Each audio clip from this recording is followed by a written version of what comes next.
తెలంగాణలో వెబ్సైట్లకు హ్యాకింగ్ ముప్పు తలెత్తింది. పోలీస్ కమిషనరేట్ అధికార వెబ్సైట్లు హ్యాక్ అయ్యాయి. భద్రతా లోపాలను హ్యాకర్లు లక్ష్యంగా చేసుకున్నారు. వెంటనే యాక్సెస్ ను ఐటీ విభాగం బ్లాక్ చేసింది. హ్యాకింగ్ ట్రయల్ ను సైబర్ క్రైమ్ పోలీసులు ట్రేస్ చేస్తున్నారు.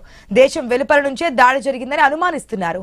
డేటా సేఫ్టీపై అధికారులు అలర్ట్ అయ్యారు. ప్రభుత్వ వెబ్సైట్లకు అదనపు ఫైర్వాల్ ఏర్పాట్లు చేస్తున్నారు. హ్యాకర్లను గుర్తించేందుకు ప్రత్యేక బృందాలు ఏర్పాటు చేశారు.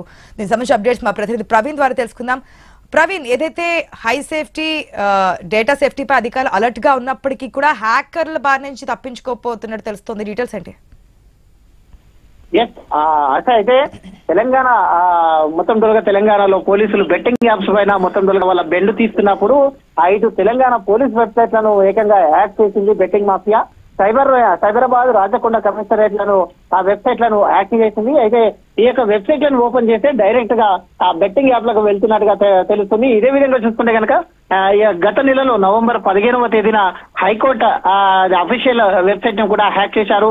హ్యాక్ చేసిన నేపథ్యంలో దీనికి చూసుకుంటే కనుక ఏకంగా పోలీస్ కమిషనరేట్ల వెబ్సైట్లను హ్యాక్ చేసినటువంటి ఆ బెట్టింగ్ మీద సవాల్ విసురుతుందని తెలుస్తుంది. 10 రోజులుగా అయితే ఈ యొక్క సైబరాబాద్ గానీ రాచకొండ కమిషనరేట్ లోని వెబ్సైట్లు 10 రోజులుగా పనిచేయకపోవడం పైన మొత్తం వెంటనే ప్రస్తుతం అప్రమత్తమైనటువంటి ఐటీ శాఖ మొత్తం తొలగా కూడా దీనికి సంబంధించి ప్రస్తుత సర్వర్లు మొత్తం తొలగా కూడా డౌన్ చేయడం జరిగింది. ఈ నేపథ్యంలో చూసుకుంటే కనుక తెలంగాణలో వెబ్సైట్ హ్యాకింగ్ లో పేరుగా పోలీస్ కమిషనరేట్ అధికారిగా వెబ్సైట్లను హ్యాకింగ్ చేశారు. అయితే సైబర్ దుండగుల దాడిలో విస్తృత కలకలం కూడా సృష్టిస్తుంది. భద్రతా లోపాలను లక్ష్యంగా చేసుకుని హ్యాకర్లు వెంటనే యాక్సెస్ బ్లాక్ చేశారు ఐటీ విభాగం. అయితే హ్యాకింగ్ ట్రయల్ ట్రేస్ చేస్తున్నారు. సైబర్ క్రైమ్ నుంచి మొత్తం తోలుగా కూడా చూసుకుంటే కనుక దేశం వెలుపల నుంచే ఈ దాడి జరిగినట్టుగా కూడా అనుమానం చేస్తున్నారు.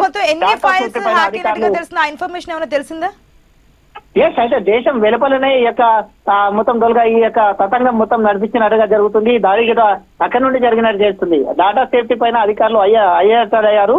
కీలక ప్రభుత్వ వెబ్సైట్లను అదనపు వైరల్ హ్యాకర్లను గుర్తించి ముమ్మర విచారణ చేపట్టే పని లోపల ఉన్నట్టుగా తెలుస్తుంది. మొత్తం తోలుగా చూసుకుంటే కనుక పలు ప్రభుత్వ వెబ్సైట్లు కూడా హ్యాక్ అయినట్టుగా అయితే పోలీస్ శాఖ అధికారులు అయితే ఇప్పటికే ఈ యొక్క కనుక్కున్న నేపథ్యంలో ఇంకొన్ని వెబ్సైట్లను కూడా మొత్తం సర్వర్ డౌన్ చేశారు. డౌన్ చేసేసిన క్రమం లోపల ఎవరైతే హ్యాకర్స్ ఈ డౌన్ కు పాల్పడుతున్నారో, ఏ వెబ్సైట్లను హ్యాక్ చేయడానికి పాల్పడుతున్నారో వాళ్ళ సమాచారాన్ని రాబట్టేందుకు పోలీసులు ప్రయత్నిస్తున్నారు.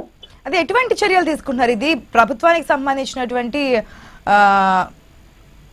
దాంట్లో హ్యాక్ చేస్తున్నారు. ఆ విభాగానికి సంబంధించి ఫైల్స్ అన్ని కూడా సేఫ్టీగా ఉండాల్సిన కూడా బయటకు వస్తున్నటువంటి సిచ్యువేషన్, హ్యాకర్లు హ్యాక్ చేస్తున్నటువంటి సిచ్యువేషన్. హ్యాకర్స్ ని పట్టుకోవడానికి ఎటువంటి ప్రయత్నాలు చేస్తున్నారు? ఖచ్చితంగా అయితే ఎవరైతే హ్యాకర్స్ చేశారో వాళ్ళని మొత్తం ట్రేస్ చేసే పనిలో పోలీసులు ఉన్నారు. ప్రభుత్వ వెబ్సైట్ల పైన దాడి చేయడానికి మొత్తం తొలిగా కూడా చూస్తున్నారు. కాబట్టి అయితే హై సెక్యూరిటీ ఉంటుంది. హై సెక్యూరిటీ ఉన్న నేపథ్యంలో వెంటనే అయితే పోలీసులు కూడా ఇటు ఐటీ విభాగం కూడా హై అలర్ట్ ఉన్న నేపథ్యంలో ఎప్పుడైతే హ్యాకింగ్ కు గురయ్యారో డాటా మిస్ కాకుండా మొత్తం తొలిగా దాన్ని సర్వర్ డౌన్ చేయడం జరిగింది. మొత్తం తొలిగా కూడా వాటిని అన్నింటినీ కూడా బ్లాక్ చేయడం జరిగింది. ఈ నేపథ్యం చూసుకుంటే మొత్తం తొలిగా కూడా ఎవరైతే ఈ దానికి పాల్పడ్డారో ఇంటర్నేషనల్ నుంచి కూడా కాదని తెలుస్తుంది. దేశం లోపల నుంచే ఈ యొక్క హ్యాకర్స్ పాల్పడినట్టుగా తెలుస్తుంది. కాబట్టి వాళ్ళని ట్రేస్ చేసే పనిలో ఉన్నారు. ఎలాంటి డాటా చోరీ కాకుండా సేఫ్టీగానే ఉంది అంటూ కూడా పోలీసుల నుంచి సమాచారం వస్తుంది. Right Praveen, thanks for the update.